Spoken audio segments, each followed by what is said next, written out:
बहुत समय पहले की बात है। एक छोटे से गांव में एक बहुत ही अद्भुत सोने का पेड़ हुआ करता था। वो सोने का पेड़ बहुत ही दयालु था। वो हर गांव वालों की मदद करता था। जो भी गांव वाला उस सोने के पेड़ के पास अपने मदद की गुहार लेकर आता, वो सोने का पेड़ उसकी मदद करता। सोने का पेड़ कभी भी किसी भी जरूरतमंद व्यक्ति को अपने पास से खाली हाथ नहीं भेजता था। हे जादुई सोने के पेड़, मेरी बेटी की शादी शहर में तय हो गई है, परंतु हमारे पास इतना पैसा नहीं है कि उसकी शादी हम सही ढंग से कर सके। कृपया करके हमारी मदद करो। आप चिंता मत कीजिए, आपकी बेटी की शादी धूमधाम से होगी। ऐसा कहकर वो सोने का पेड़ अपने ऊपर लगे सोने के पत्तों और सोने के फल को निकालकर उस औरत की झोली में डाल देता है। आप मेरे सोने के पत्ते और सोने के फल ले जाइए और इसे जाकर बेच दीजिए। इससे आपको अच्छा खासा पैसा मिल जाएगा और उससे आप अपनी बेटी की शादी अच्छे से कर पाएंगी। जादुई सोने के पेड़, आपने हम पर बहुत बड़ा उपकार किया है। आपका बहुत बहुत धन्यवाद। ऐसा कहकर वो औरत वहाँ से चली जाती है। इसी तरह जब भी गांव वालों को कोई मदद या जरूरत लगती तो वो जादुई सोने के पेड़ के पास जाते। परंतु गांव वालों से अलग एक लड़की और थी जो जादुई सोने के पेड़ के साथ समय बिताती थी, और वो थी पायल। पायल का इस दुनिया में कोई नहीं था, इसलिए पायल उस जादुई सोने के पेड़ को ही अपना समझती थी। वो उसके आसपास सफाई रखती थी और उस जादुई सोने के पेड़ में पानी भी डालती थी। वहाँ हर कोई अपने मतलब के लिए आता था, परंतु पायल ने कभी कोई लालच नहीं किया, ना ही कभी उस जादुई सोने के पेड़ से कुछ मांगा। वो तो केवल सोने की जादुई पेड़ का ध्यान रखती थी और उसके बदले में कुछ भी नहीं मांगती थी।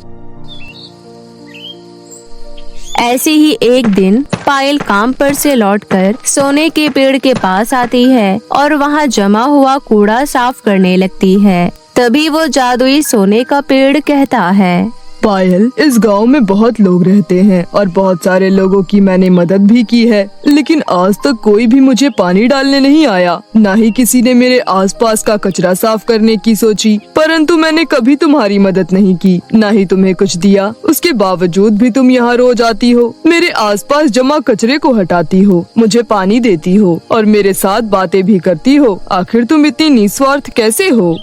इसमें निस्वार्थपन कैसा? मैं तो यहाँ एक दोस्त के नाते आती हूँ। मेरा इस दुनिया में कोई भी नहीं है, इसलिए मैं तुम्हें अपना समझती हूँ। मैं जब यहाँ रहती हूँ, तुमसे बातें करती हूँ, तो मुझे अकेला महसूस नहीं होता, और मैं जो भी करती हूँ उसके लिए मुझे कुछ भी नहीं चाहिए, ना तुम्हारा ये सोना और ना ही धन दौलत। मैं तो बस इतना चाहती हूँ कि जीवन भर तुम मेरे साथ रहो। सच में पायल, तुम बहुत ही अच्छी हो। तुम जैसी लड़की मैंने आज तक पूरे गांव में नहीं देखी। भगवान तुम्हारा भला करे और तुम्हारे साथ सदैव अच्छा करे। ऐसे ही अक्सर वो जादुई सोने का पेड़ और पायल आपस में बात किया करते थे। दिन ऐसे ही बीत रहे थे। एक दिन उसी गांव के ऊपर से एक चुड़ैल गुजर रही होती है। ये तो वही गांव लग रहा है जिसके बारे में गुरु माँ ने बताया था। इस गांव में एक जादुई सोने का पेड़ है जिसमें सोने के पत्ते, फल और सब कुछ सोने का ही है। मुझे उस पेड़ को ढूंढना होगा। अगर वो पेड़ जादुई सोने का है तो वो मेरे बड़े काम आ सकता है।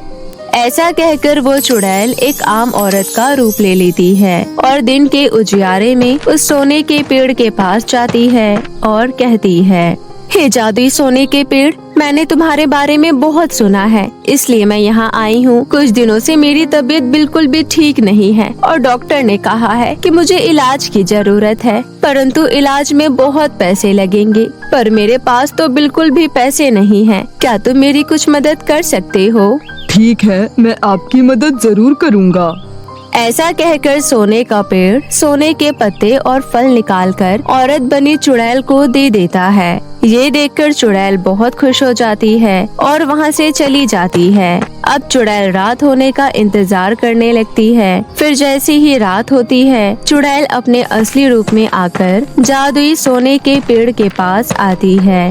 मेरी गुरु माँ ने तो तेरे बारे में बहुत कम बताया था। तू तो उससे भी ज्यादा शक्तिशाली है। तेरी शक्तियों का पता आज मुझे दिन में ही चला। अब तेरी शक्तियों को मैं अपने अंदर ले लूंगी। उसके बाद तू बेजान हो जाएगा और मेरे पास अनंत शक्तियाँ आ जाएंगी। ऐसा मत करो। अगर तुमने ऐसा किया तो ना जाने कितने लोगों का सहारा छिन जाएगा। कितने लोग मेरे भरोसे अपने दिन काट रहे हैं। अगर तुमने मुझे बेजान कर दिया तो वो लोग आखिर क्या करेंगे? बेवकूफ पेड़, अपने सामने देख। तेरे सामने चुड़ैल खड़ी है और तू एक चुड़ैल से प्रार्थना कर रहा है। तेरा ये प्रार्थना करना व्यर्थ है। अब तेरा समय आ चुका है। ऐसा कहकर चुड़ैल अपनी छड़ी से एक वार करती है और वो सोने का पेड़ बेजान हो जाता है। उसके सारे सोने के पत्ते, सोने के फल, सब कुछ चुड़ैल के पास आ जाता है और वो जादुई सोने का पेड़ केवल एक मामूली सा बंजर तना बन के रह जाता है।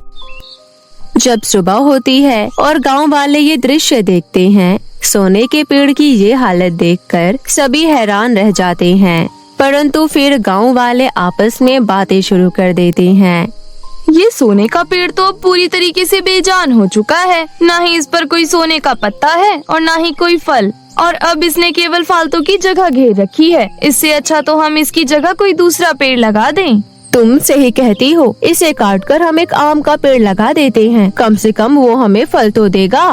तभी वहाँ पर पायल पहुँच जाती है और गांव वालों की बातों को सुनकर गुस्से में कहती है, तुम लोग कितने मतलबी और लालची हो। जब तक वो पेड़ तुम्हारी मदद कर रहा था तब तक तुम उसकी पूजा कर रहे थे। अब जब उसकी ये हालत हो गई तो तुम उसे यहाँ से हटाने की बातें कर रहे हो। तुम जैसे मतलबी लोग मैंने आज तक नहीं देखे। वो बेचारा सोने का पेड़ हमेशा तुम लोगों की मदद करता रहा और आज जब उसे तुम्हारी जरूरत है तो तुम अपना असली रूप दिखा रहे हो।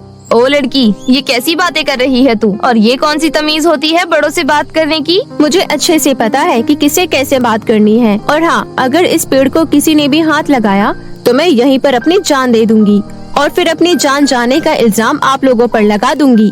उसके बाद पुलिस आप लोगों का जीना हराम कर देगी। इसलिए अगर आप इन सब पछड़ों में नहीं पड़ना चाहते हो तो अभी कभी यहाँ से चली जाइए। लगता है ये लड़की इस पेड़ के बेजान होने के दुख में पागल हो गई है। चलो यहाँ से, क्या फायदा इससे बहस करके। ऐसा कहकर गांव वाले वहाँ से चले जाते हैं। पायल जादुई सोने के पेड़ के बचे हुए सूखे तने को गले लगाकर रोने लग जाती है।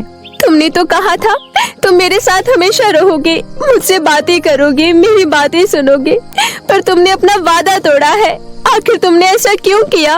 अब मैं क्या करूँगी, किससे बातें करूँगी? प्लीज वापस आ जाओ। ऐसा कहकर पायल जोर जोर से रोने लगती है। जैसे ही पायल के आंसू उस सोने के पेड़ के तने पर पड़ते हैं, सोने के पेड़ में से एक धीमी आवाज आती है, पायल, मैं अभी तक पूरी तरीके से बेजान नहीं हुआ हूँ। मेरे अंदर अभी भी थोड़ी जान बाकी है। अगर तुमने जल्दी की तो तुम मेरी जान बचा सकती हो, परंतु उसका उपाय बहुत ही कठिन है। तुम मुझे उपाय बताओ, वो कठिन है या नहीं वो सब मैं देख लूंगी। चाहे जो भी हो जाए मैं तुम्हारी जान बचा कर रहूंगी। ठीक है पायल, सुनो। यहाँ से 2 कोस दूर एक बहुत ही घना जंगल है और उस जंगल में एक गुफा है। गुफा पर बने पेड़ के चिन्ह से तुम उस गुफा को पहचान लोगी। तुम जैसे ही उस गुफा के अंदर जाओगी तो तुम्हें एक जादुई चांदी का पेड़ दिखाई देगा। वो चांदी का पेड़ मेरा भाई है। तुम उस चांदी के पेड़ को मेरी हालत बताना और उससे कहना कि वो तुम्हें अपनी 2 टहनियाँ दे दे, और उसे ये भी बताना कि मेरा ये हाल एक चुड़ैल ने किया है। वो उस चुड़ैल को सबक सिखा देगा और सब ठीक हो जाएगा। परंतु ध्यान रहे, वो जंगल काफी खतरनाक है। तुम चिंता मत करो, मैं तुम्हारे लिए हर खतरा मोल लेने के लिए तैयार हूँ। इसके बाद पायल सोने के पेड़ के बताए हुए रास्ते पर चलने लगती है। चलते हुए वो काफी थक जाती है, परंतु वो रुकती नहीं है। वो जानती थी अगर थोड़ी भी देरी हुई तो वो सोने का पेड़ पूरी तरीके से बेजान हो जाएगा। इसलिए वो चलती रहती है और फिर चलते चलते गुफा के पास पहुंच जाती है। इस गुफा पर पेड़ का चिन्ह बना हुआ है। जरूर यही गुफा होगी, मुझे इसके अंदर जाना चाहिए। ऐसा कहकर पायल उस गुफा के अंदर जाती है। उस गुफा में तेज रोशनी होती है। पायल देखती है उसके सामने एक चांदी का पेड़ है। पायल चांदी के पेड़ के पास जाती है और उसे सारी बात बताती है। उस चुड़ैल ने बिल्कुल भी अच्छा नहीं किया, उसे तो मैं छोड़ूंगा नहीं। सुनो लड़की, ये लो मेरी दोनों टहनियाँ, इसे मेरे भाई के पास ले जाओ। और इन दोनों टहनियों को उसके सामने वाली उत्तर दिशा और पीछे वाली दक्षिण दिशा पर लगा देना और कुछ देर इंतजार करना। जैसे ही मैं उस चुड़ैल का खात्मा करूँगा, वो दोनों टहनियाँ एक रोशनी प्रकट करेंगी और वो रोशनी जैसे ही मेरी भाई पर पड़ेगी, वो पहले जैसा हो जाएगा। ठीक है, आपने जैसा कहा है मैं बिल्कुल वैसा ही करूँगी। इसके बाद वो चांदी का पेड़ पायल को वो दोनों टहनियाँ दे देता है और पायल उन चांदी की टहनियों को लेकर सोने के पेड़ के पास आ जाती है और चांदी के पेड़ के कहे अनुसार उन दोनों टहनियों को उत्तर और दक्षिण दिशा में लगा देती है और फिर इंतजार करने लगती है। यहाँ दूसरी ओर चांदी का पेड़ उस चुड़ैल को ढूंढ लेता है और अपनी शक्तियों का इस्तेमाल करके उसका खात्मा कर देता है। जैसे ही चुड़ैल का अंत होता है, उन दोनों टहनियों में से एक रोशनी निकलती है और वो रोशनी सीधा बेजान सोने के पेड़ पर पड़ती है और वो बेजान सा पड़ा सोने का पेड़ वापस से पहले जैसा हो जाता है। अरे वाह, मैं तो पहले जैसा हो गया। अब मुझे बहुत अच्छा महसूस हो रहा है। मेरे ऊपर वापस से सोने की पत्तियाँ, सोने के फल आ गए। मैं बहुत ज्यादा खुश हूँ। तुम्हारा बहुत बहुत धन्यवाद पायल। अगर तुम न होती तो शायद आज मैं जीवित ना होता। ये सब मैंने अकेले नहीं किया है, इसमें तुम्हारे भाई का भी हाथ है। और हाँ, अगर तुम मेरा धन्यवाद करना चाहते हो तो तुम्हें मेरी कही एक बात माननी होगी। कैसी बात? देखो जादुई सोने के पेड़, मैं जानती हूँ तुम लोगों की मदद करना चाहते हो और उन्हें खुश देखना चाहते हो, लेकिन यहाँ रहने वाले लोग बहुत ही लालची किस्म के हैं। उन्हें केवल खुद से मतलब है। इसलिए मैं चाहती हूँ तुम एक मामूली से पेड़ बन जाओ ताकि कोई भी तुम्हारा गलत इस्तेमाल ना कर सके और वापस से तुम्हें इन सब परेशानियों का सामना ना करना पड़े। अगर तुम ऐसा चाहती हो तो मैं ऐसा ही करूँगा, परंतु तुम्हें भी मेरी एक बात माननी होगी। कैसी बात? जब मैं एक आम पेड़ बन जाऊंगा तब तुम्हें अपना काम छोड़ना होगा और अपना काम छोड़कर मेरे ऊपर उगने वाले फलों को बेचकर अपना गुजारा करना होगा। अब मैं तुम्हें लोगों के घरों में झाड़ू पोछा बर्तन करते हुए नहीं देख सकता। अगर तुम्हें मेरी शर्त मंजूर है तो मुझे भी तुम्हारी शर्त मंजूर है। पायल हाँ में सिर हिला देती है। इसके बाद वो जादुई सोने का पेड़ एक मामूली सा आम का पेड़ बन जाता है। अब पायल उस आम के पेड़ पर से आम तोड़कर बेचने लगती है। दिन में वो आम तोड़कर उन्हें बेचती और शाम को पेड़ के पास बैठकर उससे बातें करती और इसी तरह वो अपना जीवन हंसी खुशी बिताने लगती है। जादुई 3 गुलाब घर। एक समय की बात है, एक छोटे से गांव में अनुराधा अपनी 2 छोटी बहनों रूपाली और दिशा के साथ रहा करती थी। वो तीनों बहनें अनाथ थी। उनके आगे पीछे कोई नहीं था। अनुराधा ही अपनी दोनों छोटी बहनों का जैसे तैसे करके गुजारा चलाया करती थी और उनके दिन ऐसे ही गरीबी में बीत रहे थे। एक दिन, रूपाली, दिशा, कहाँ हो तुम दोनों? जल्दी से इधर आओ मेरे पास। तुम दोनों के लिए एक बहुत ही अच्छी खुशखबरी है। क्या बात है दीदी, आप तो बहुत ही ज्यादा खुश लग रही हैं। बात ही ऐसी है। अगर ऐसी बात है तो जल्दी जल्दी बताओ ना। मुझे एक कोठी में काम मिल गया है और मेरी तनख्वाह भी बहुत अच्छी है। बल्कि यूं कह लो कि मेरी पहले वाली नौकरी से डबल तनख्वाह मुझे मिलने वाली है। इसलिए मैंने तय किया है कि अब से तुम दोनों स्कूल जाओगी। मैं नहीं चाहती कि तुम मेरी तरह अनपढ़ रहो और इसी तरह लोगों के घरों में काम करो। इसीलिए तैयारी करना शुरू कर दो, क्योंकि कुछ दिनों में मैं तुम दोनों का स्कूल में एडमिशन करवा दूंगी। ये तो बहुत ही अच्छी बात है दीदी। हाँ, अब हम भी स्कूल जाएंगे। थैंक यू सो मच दीदी। इसी तरह वो तीनों बहनें साथ हंसी खुशी रहा करती थी।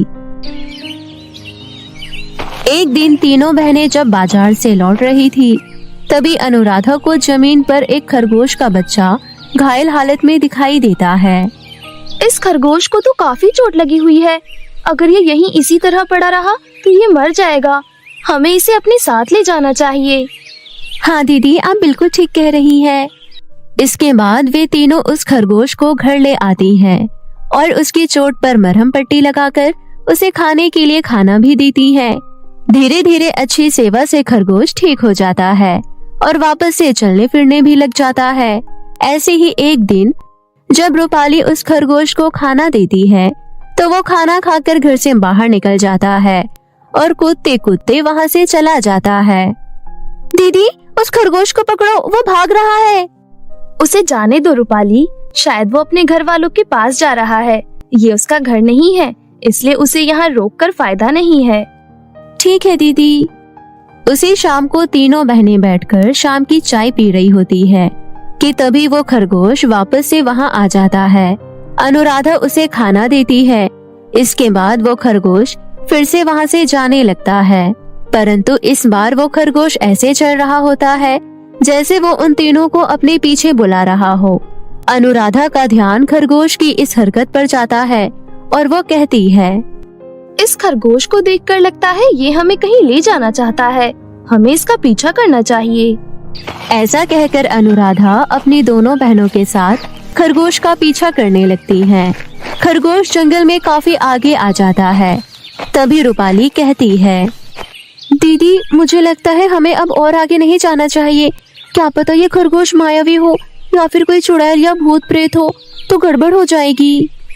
तुम सही कह रही हो, हमें वापस चलना चाहिए। अनुराधा इतना कहती ही है कि तभी वो खरगोश वहाँ आ जाता है और एक जादूगर के रूप में बदल जाता है। ये देखकर तीनों बहनें डर जाती है और वहाँ से भागने की कोशिश करती है। तभी वो जादूगर कहता है, डरो मत, मैं यहाँ किसी को नुकसान पहुँचाने नहीं आया हूँ। मुझे तो तुम तीनों की सहायता चाहिए। हम सब जानते हैं तुम जादूगर हो और जादूगर लोगों को अपने जाल में फंसाकर उनकी बलि देते हैं। दिशा दीदी चलो हम यहाँ से चलते हैं। मैं सच कह रहा हूँ, मुझे आपको कोई नुकसान नहीं पहुँचाना है। मेरी माँ बहुत बीमार है और वो आप लोगों से मिलना चाहती है। यही उनकी आखिरी इच्छा है। मैं बस उनकी आखिरी इच्छा पूरा करना चाहता हूँ। कृपया करके मेरी मदद कीजिए। नहीं, रूपाली बिल्कुल सही कह रही है। तुम हमारी बलि देना चाहते हो, हमें तुम्हारे साथ कहीं नहीं जाना। अगर इनकी माँ को हमारी जरूरत है तो हमें साथ जाना चाहिए। पर दीदी, मेरी बात मानो, कोई भी व्यक्ति अपनी माँ को लेकर ऐसा झूठ नहीं बोलेगा। जादूगर जी आप चलिए, हम आपके पीछे पीछे आते हैं। इसके बाद जादूगर उन्हें जंगल के अंदर एक गुफा में ले जाता है, जहाँ जादूगर की माँ बहुत बीमार अवस्था में लेटी होती है। अनुराधा उनके पास जाती है और कहती है, क्या बात है जादूगरनी जी, आपने हम तीनों से मिलने की इच्छा क्यों जाहिर की? हम तो आपको जानते भी नहीं हैं। तुम तीनों मुझे नहीं जानती, पर मैं तुम तीनों को अच्छे से जानती हूँ। तुम्हारी माँ मेरे पास जादू सीखने आया करती थी। वो मेरी सबसे अच्छे शिष्य होने के साथ साथ मेरी सहेली भी थी और उसने मरने से पहले तुम तीनों के लिए कुछ दिया था और अब वो समय आ गया है कि मैं तुम्हें वो लौटा दूं। ऐसा कहकर वो जादूगरनी उन तीनों बहनों को एक एक गुलाब थमा देती है और कहती है, ये लो, ये तुम्हारी माँ की अमानत है जो उसने मुझे तुम्हें सौंपने को कहा था। और हाँ, ये कोई आम गुलाब नहीं है। इस गुलाब को जाकर किसी बड़े और खुले मैदान में लगा देना और ये गुलाब एक बहुत ही सुंदर गुलाब घर में बदल जाएगा। उस गुलाब घर में किसी भी चीज की कोई भी कमी नहीं होगी और वहाँ रहकर तुम तीनों अपनी पूरी जिंदगी हंसी खुशी बिता सकती हो। आपका बहुत बहुत धन्यवाद, आपने हमारी बहुत बड़ी मदद की है। हम जैसे तैसे घर का गुजारा चला रहे थे, पर अब हम सुख चैन से जी पाएंगे केवल आपकी बदौलत। ऐसा कहकर अनुराधा जादूगरनी के पैर छूती है। उसके बाद तीनों बहनें अपना अपना गुलाब का फूल लेकर वापस घर आ जाती हैं और फिर तीनों एक साथ एक बड़े से मैदान में जाती हैं और उस जादुई गुलाब को उस मैदान में लगा देती हैं और वो तीनों गुलाब बहुत ही आलीशान गुलाब घर में बदल जाते हैं। दीदी, ये गुलाब घर तो बहुत ही ज्यादा सुंदर है और बहुत बड़ा भी है। सच में उस जादूगरनी ने तो हमारी जिंदगी ही बदल दी। मैं तो अभी अभी घर के अंदर भी होकर आई हूँ। घर अंदर से भी बहुत बड़ा और आलीशान है। यहाँ हमें किसी भी चीज की कोई कमी नहीं होगी। ये तो बहुत ही अच्छी बात है, पर तुम इस घर के चक्कर में अपनी पढ़ाई करना मत भूल जाना। अब पढ़ाई करने की क्या जरूरत है दीदी, हमारे पास सब कुछ है। हम इस गुलाब के घर से जो भी मांगेंगे वो ये गुलाब घर हमें दे देगा। फिर हमें पढ़ लिख कर कुछ करने की क्या जरूरत है। हाँ अनुराधा दीदी, रूपाली बिल्कुल ठीक कह रही है। ये घर जादुई आज है, कल क्या पता ना हो, पर अगर तुम्हारे अंदर ज्ञान होगा तो वो ज्ञान हमेशा ही रहेगा। ये ज्ञान कभी गायब नहीं होगा और ना ही कोई तुमसे छीन पाएगा, इसलिए अपनी पढ़ाई जारी रखो। अनुराधा उन दोनों को बहुत समझाती है परंतु दोनों बहनों में से कोई भी अनुराधा की बात पर ध्यान नहीं देता। अब अनुराधा उस गुलाब घर की सहायता से अपने जैसे लोगों की मदद भी करने लगती है। एक दिन उसके घर के सामने 3 अपाहिज औरतें आती है और अनुराधा से मदद की गुहार करती है, जिसके बाद अनुराधा गुलाब घर से कहती है, हे जादुई गुलाब घर, मुझे कुछ पैसों की जरूरत है, कृपया करके मुझे कुछ पैसे प्रदान करो। अनुराधा के ऐसा कहते ही गुलाब घर ढेर सारे पैसे अनुराधा को दे देता है, जिसके बाद अनुराधा वो सारे पैसे उन औरतों में बांट देती है। मेरी एक सलाह है, आप इन पैसों से कोई बिजनेस स्टार्ट कर लीजिए। इससे आपको कभी भी किसी के भी आगे पैसे के लिए हाथ फैलाने की जरूरत नहीं पड़ेगी और आप एक अच्छा जीवन भी जी पाएंगी। ठीक है बेटा, तुम्हारा बहुत बहुत धन्यवाद। आजकल के जमाने में कोई हम जैसों की मदद नहीं करता, परंतु तुम बहुत अच्छे दिल की हो। भगवान तुम्हारा भला करे। ऐसा कहकर वो औरतें वहाँ से चली जाती है। इसी तरह जब भी कोई जरूरतमंद अनुराधा के द्वार पर आता तो वो उसकी खुले दिल से मदद करती। वहीं दूसरी ओर रूपाली और दिशा पैसा आने के साथ साथ घमंडी बनती जा रही थी।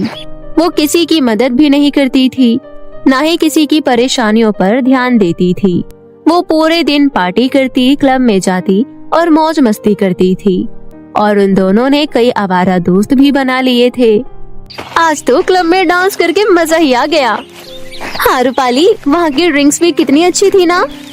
ऐसे ही दोनों बहनें आपस में बातें करती हुई जा रही थी। तभी एक गरीब औरत रूपाली और दिशा के पैर पकड़ लेती है। कृपया करके मेरी मदद कीजिए, मेरी बच्ची और मैं 3 दिन से भूखे हैं। अगर वो एक और दिन भूखी रही तो मर जाएगी। कृपया करके मुझे कुछ पैसे दे दीजिए, और पैसे नहीं दे सकती तो कुछ खाने को दे दीजिए। तुम लोगों को बिल्कुल भी शर्म नहीं आती? ऐसे भीख मांगते हुए कोई अमीर इंसान दिखा नहीं कि उसके पीछे पड़ गए। अरे रूपाली, इन पर ध्यान मत दो। हर सड़क पर ऐसे 2-3 लोग तो दिख ही जाते हैं, आप इन्हें बस इग्नोर करो। इसके बाद दोनों बहनें वापस अपने अपने गुलाब घर में आ जाती हैं। रूपाली, मैंने तुम्हारे पास कभी पैसों की कमी नहीं रखी। तुमने जितना पैसा मांगा मैंने तुम्हें उससे भी ज्यादा पैसा दिया। इसके बावजूद भी तुमने उस गरीब की मदद करने से इनकार कर दिया और उसे 4 बातें भी सुना दी। आखिर क्यों? ये सवाल करने वाले तुम होते कौन हो? तुम बस एक घर हो और मैं तुम्हारी मालकिन, और ये बात कभी मत भूलना। रूपाली के इतना कहते ही वो गुलाब घर वहाँ से अदृश्य हो जाता है और रूपाली बहुत गरीब हो जाती है और फटे पुराने कपड़ों में आ जाती है। यही सब दिशा के साथ भी होता है। इसके बाद दोनों बहनें अनुराधा के गुलाब घर में घुसने की कोशिश करते हैं, परंतु उन्हें बहुत तेज करंट लगता है और वो दूर जा गिरती हैं। लगता है ये गुलाब घर हमें अंदर नहीं आने देगा। हमें दीदी को ही बाहर बुलाना होगा। हाँ, तुम सही कह रही हो। अनुराधा दीदी, बाहर आओ। अनुराधा बाहर आती है और अपनी बहनों को ऐसे फटीचर हालत में देखकर हैरान रह जाती है। ये सब क्या है? इसके बाद दोनों बहनें सारी कहानी बताती है। इसलिए मैं तुम दोनों से कहती थी, पढ़ो लिखो और लोगों के प्रति अच्छा व्यवहार रखो, पर तुमने मेरी एक नहीं सुनी। हमें माफ कर दो दीदी, हमें अपनी गलती समझ आ गई है। हाँ दीदी, हम आज के बाद फिर ऐसा कभी नहीं करेंगे और आपके बात भी मानेंगे। ठीक है, अगर तुम्हें अपनी गलतियों पर पछतावा है तो तुम्हें एक मौका मिलना ही चाहिए। ऐसा कहकर अनुराधा उन दोनों को अपने घर ले आती है और फिर तीनों बहनें एक साथ रहने लगती है। उसके बाद अनुराधा अपनी दोनों छोटी बहनों को शिष्टाचार भी सिखाती है, जिसके बाद रूपाली और दिशा भी अपने अंदर बदलाव लाती है और अपनी बड़ी बहन की तरह एक अच्छा इंसान बनने की कोशिश करने लगती है। और इस तरह उस जादुई गुलाब घर में वो तीनों बहनें हंसी खुशी रहने लगती हैं। सिंड्रेला का पुनर्जन्म। गर्मियों का मौसम था। एक छोटे से गांव में फाल्गुनी नाम की एक प्यारी सी लड़की अपनी माँ गायत्री के साथ रहती थी। उस गांव में बिजली की काफी समस्या थी। गांव वाले जैसे तैसे अपना गुजर बसर कर रहे थे। एक रात की बात है, फाल्गुनी अपनी माँ गायत्री से बोली, माँ, उफ, कितनी गर्मी है आज, मुझे रात भर नींद नहीं आएगी। मैं ऐसा करती हूँ माँ, आज मैं छत पर सो जाती हूँ। ठीक है, सो जाओ, लेकिन कल सुबह जल्दी उठ जाना, सोती मत रह जाना। फाल्गुनी खुशी खुशी चटाई लेकर छत पर सोने चली गई। खुले आसमान के नीचे चटाई बिछाकर वो झिलमिलाते तारों को देख मन ही मन खुश होने लगी। अब जान में जान आई। गर्मी की वजह से सो पाना मुश्किल हो रहा था। ठंडी ठंडी हवा तो नहीं चल रही, पर खुली छत पर नींद आ ही जाएगी। आसमान की ओर देखते देखते फाल्गुनी को कब नींद आ गई उसे पता भी नहीं चला। पर कुछ देर बाद अचानक फाल्गुनी नींद से जाग गई। उसने अपने चारों ओर देखा। सुंदर सुंदर परियां उसे पंखा कर रही थी। ये सब देखकर फाल्गुनी खुशी से चौंक गई। अरे, मैं कोई सपना तो नहीं देख रही। इतनी सुंदर सुंदर परियां। ये कहते हुए फाल्गुनी अपनी आंखें मीचने लगी। तभी उनमें से एक परी बोली, फाल्गुनी, तुम कोई सपना नहीं देख रही, हम परियां हैं और हमें तुम्हारी मदद की जरूरत है। क्या तुम हमारी मदद करोगी? मैं भला तुम्हारी क्या मदद कर सकती हूँ? सिर्फ तुम ही हमारी मदद कर सकती हो, ये परिलोक की राजमाता ने कहा है। मुझे कुछ समझ नहीं आ रहा। मैं तुम्हारी मदद कैसे कर सकती हूँ? तुम्हें सब समझ आ जाएगा। तुम हमारे साथ चलो और हमारी राजमाता से मिलो, वो तुम्हें सब कुछ बताएंगी। प्लीज। परियों की विनती सुन फाल्गुनी उनके साथ चलने के लिए तैयार हो गई और देखते ही देखते वो सभी परियां फाल्गुनी को एक गुप्त जगह लेकर जा पहुंची। ये देख फाल्गुनी हैरानी से बोली, अरे, आप मुझे ये कहाँ लेकर आ गयी? मैंने तो सुना है परीलोक की दुनिया बहुत ही सुंदर होती है, पर यहाँ तो ऐसा कुछ भी नहीं है। ये कहते हुए फाल्गुनी चारों ओर देखने लगी। तभी वहाँ परियों की राजमाता आई और बोली, आओ फाल्गुनी, हमें तुम्हारा ही इंतजार था। मेरा इंतजार? हाँ फाल्गुनी, आओ मेरे साथ, मैं तुम्हें कुछ दिखाना चाहती हूँ। ये कहते हुए राजमाता फाल्गुनी को अपने साथ एक गुप्त स्थान पर ले गई। फिर वहाँ एक टेबल पर रखे छड़ी की ओर इशारा करते हुए बोली, फाल्गुनी, जाकर छड़ी को उठाओ। फाल्गुनी ने आगे बढ़कर जैसे ही छड़ी को हाथों में उठाया, छड़ी एक जलते हुए धनुष में बदल गया। ये देख राजमाता खुश होते हुए बोली, तुम वही हो जिसका हमें 10 सालों से इंतजार था। अब तुम्हें अपना कर्तव्य निभाना है, रानी परी और हमारे परिलोक को बचाना है। राजमाता की बात सुन फाल्गुनी ने फौरन जलते हुए धनुष को वापस जैसे ही टेबल पर रखा, धनुष वापस छड़ी में बदल गई। रानी परी और परीलोक को बचाना है? मुझे कुछ समझ नहीं आ रहा। फाल्गुनी, दरअसल हमारा परिलोक हमसे छिन चुका है और हम सब छुपकर इस गुप्त स्थान पर ही रह रहे हैं, क्योंकि दुष्ट जादूगर शकाल ने हमारे परिलोक को अपने कब्जे में कर रखा है। कुछ साल पहले परिलोक में खुशी का माहौल था। रानी परी फ्लोरा अपनी बेटी सिंड्रेला के संग मिलकर परिलोक का शासन चला रही थी। सिंड्रेला सुंदर होने के साथ साथ बहुत ही साहसी और निडर थी। वो परिलोक की सुरक्षा के लिए स्वयं सबसे आगे रहती थी। पर एक दिन हमारे परिलोक को किसी की नजर लग गई। एक दिन दुष्ट जादूगर शकाल सुंदर राजकुमार का भेष बदलकर सिंड्रेला की जिंदगी में आया और सिंड्रेला को अपनी ओर आकर्षित करने में कामयाब हो गया। रानी परी फ्लोरा को ये बात बिल्कुल भी पसंद नहीं थी। उन्होंने राजकुमारी सिंड्रेला को उससे मिलने के लिए कई बार मना किया, पर वो नहीं मानी। एक शाम जब रानी परी फ्लोरा ने परी महल में सब परियों के लिए दावत का आयोजन किया, तब सिंड्रेला परी ने जादूगर शकाल को भी दावत पर बुला लिया। ये देखकर रानी परी फ्लोरा गुस्से में बोली, तुम्हारी हिम्मत कैसे हुई बिना हमारी आज्ञा के परिलोक में कदम रखने की? चले जाओ यहाँ से। माँ, इन्हें मैंने बुलाया है। सिंड्रेला, तुम हर बार अपनी मनमानी करती रहती हो। अभी भी वक्त है, मेरी बात मान लो और इससे दूर रहो। ये तुम्हारे काबिल बिल्कुल भी नहीं है। माँ, आप ऐसा मत बोलिए। मैं इन्हें पसंद करती हूँ और इनसे शादी करना चाहती हूँ। मैं तेरी शादी इससे कभी होने नहीं दूंगी। ये बहरूपिया है। होश में आओ बेटी, इसने अपनी काली शक्तियों से तुझे अपने वश में कर लिया है। अगर तुम्हें मेरी बातों का यकीन नहीं, मैं तुझे अभी इसका असली रूप दिखाती हूँ। ये कहते हुए रानी परी फ्लोरा ने अपनी जादुई छड़ी जादूगर शकाल की ओर घुमाया। तभी अपना बचाव करते हुए जादूगर शकाल ने रानी परी फ्लोरा पर हमला किया। हा हा हा हा, रुक जा रानी परी, तू मेरा कुछ नहीं बिगाड़ पाएगी। ये कहते हुए जादूगर ने रानी परी की जादुई छड़ी अपनी शक्तियों से नष्ट कर दी। इससे पहले कि रानी परी फ्लोरा अपने आप को जादूगर की काली शक्तियों से बचा पाती, जादूगर शकाल ने अपनी काली शक्तियों से रानी परी को पत्थर की मूर्ति में बदल दिया। हा हा हा हा, आज से मैं परीलोक का राजा हूँ और तुम सब परियां मेरी गुलाम। हा हा हा हा। जादूगर शकाल का असली रूप और अपनी माँ को मूर्ति में बदले हुए देख सिंड्रेला गुस्से से बोली, इतना बड़ा धोखा! तुमने मेरी माँ के साथ ऐसा क्यों किया?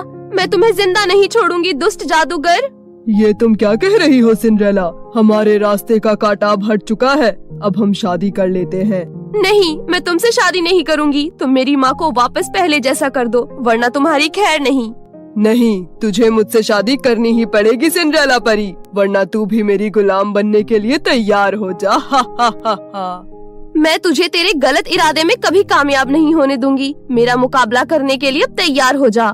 इतना कहकर सिंड्रेला परी ने बड़ी ही बहादुरी से जादूगर शकाल पर हमला किया। काफी देर तक दोनों के बीच घमासान युद्ध हुआ। सिंड्रेला परी इसी बीच बहुत घायल भी हुई, पर हिम्मत नहीं हारी और डटकर जादूगर शकाल का मुकाबला किया। लेकिन जादूगर शकाल ने बहुत बड़ी चाल चली और धोखे से सिंड्रेला पर तलवार से वार किया। बहादुरी से लड़ते हुए सिंड्रेला मौत के आगोश में सो गई। ये देख परीलोक में चारों तरफ हाहाकार मच गया। कुछ परियां परीलोक से भागने में कामयाब हो गई, लेकिन कुछ परियों को जादूगर शकाल ने अपना गुलाम बना लिया। लेकिन अब तुम वापस आ गई हो सिंड्रेला, तुम जादूगर शकाल का खात्मा करोगी। मैं सिंड्रेला नहीं, फाल्गुनी हूँ राजमाता। मैं कैसे जादूगर को मार सकती हूँ? फाल्गुनी, तुम ही हमारी सिंड्रेला हो। तुम्हारा पुनर्जन्म हुआ है ताकि तुम हमारे परीलोक को उसके चंगुल से आजाद करा सको। क्या मैं पिछले जन्म में सिंड्रेला परी थी? हाँ फाल्गुनी, तुम ही हमारी सिंड्रेला परी हो। अब तुम ही हमारे परीलोक को बचा सकती हो। पर कैसे? जादूगर शकाल तो बहुत शक्तिशाली होगा, फिर मैं उसका मुकाबला कैसे करूँगी? इस शक्तिशाली जादुई छड़ी से, जो तुम्हारे छूते ही जलते हुए धनुष में बदल गया। इस धनुष का तीर लगते ही वो जलकर भस्म हो जाएगा। तो आपने उसे अब तक क्यों नहीं मारा, जब आपको उसे खत्म करने का तरीका पता है तो? क्योंकि ये छड़ी केवल तुम ही हाथ लगा सकती हो और कोई नहीं। अब हमें देरी नहीं करनी चाहिए। आज ही तुम जादूगर शकाल का खात्मा कर दो। फाल्गुनी ने सहमति में सर हिलाया और राजमाता के संग परीलोक जा पहुँची। फिर फाल्गुनी ने जादूगर शकाल को ललकारा, दुष्ट शकाल, जल्दी बाहर आ। देख, मैं लौट आई। अगर जान प्यारी है तो परीलोक छोड़कर फौरन भाग जा। फाल्गुनी की आवाज सुनकर गहरी नींद में सो रहा जादूगर शकाल बाहर आया और बोला, तेरी इतनी हिम्मत, तुच्छ लड़की, तूने परीलोक में कदम कैसे रखा? ये मेरा परीलोक है। हा हा हा हा, तेरा परीलोक? ये मेरा लोक है, जादूगर शकाल का। लगता है तूने मुझे पहचाना नहीं। मैं सिंड्रेला हूँ। मैं वापस लौट आई हूँ तुझसे बदला लेने के लिए। सिंड्रेला? हा हा हा हा, लगता है तुम दोबारा मेरे हाथों से मरने आई हो। ये कहते हुए जादूगर शकाल ने फाल्गुनी के ऊपर जोरदार प्रहार किया। तभी राजमाता ने फाल्गुनी के चारों ओर जादुई घेरा बना दिया, जिससे जादूगर शकाल का हर वार टकराकर नष्ट हो गया। तभी राजमाता फाल्गुनी को चेतावनी देते हुए बोली, फाल्गुनी, ये घेरा ज्यादा देर तक तुम्हारी रक्षा नहीं कर पाएगा। तुम्हें जल्दी अपना काम करना होगा। राजमाता की चेतावनी सुन फाल्गुनी ने बड़ी ही फुर्ती से जादुई छड़ी अपने हाथों में ली। फिर वो छड़ी अग्नि धनुष में बदल गया। फाल्गुनी के हाथों में अग्नि धनुष देख जादूगर शकाल हंसते हुए बोला, हा हा हा हा, इस मामूली से खिलौने से मुझे डरा रही है? तू मेरा कुछ नहीं बिगाड़ पाएगी। तभी फाल्गुनी बिना समय गवाए धनुष में प्रत्यंचा खींचती है, जिससे धनुष पर अग्नि का एक तीर आ गया। अब तुम्हारा सर्वनाश होगा जादूगर शकाल। ये कहते हुए फाल्गुनी ने तीर छोड़ा और तीर सीधा जाकर जादूगर शकाल के सीने पर जा लगा और वो वहीं राख के ढेर में बदल गया। जादूगर शकाल के मरते ही मूर्ति बनी रानी परी फ्लोरा वापस पहले जैसे हो गई। अब परीलोक में चारों तरफ प्रकाश ही प्रकाश फैल गया। फिर सभी परियां खुशी से फाल्गुनी की जय जयकार करने लगे। तब रानी परी फ्लोरा राजमाता से बोली, आपका बहुत बहुत शुक्रिया राजमाता, आपने हमें जादूगर शकाल के जादू से मुक्त किया। ये सब मेरी नहीं बल्कि फाल्गुनी की वजह से हो पाया है। शुक्रिया फाल्गुनी, हमें और हमारे परीलोक को जादूगर से बचाने के लिए। पर राजमाता, मेरी बेटी सिंड्रेला कहाँ है? कहीं दिखाई नहीं दे रही। वो ठीक तो है ना? रानी परी, मुझे बड़े दुख के साथ कहना पड़ रहा है, सिंड्रेला अब हमारे बीच नहीं रही।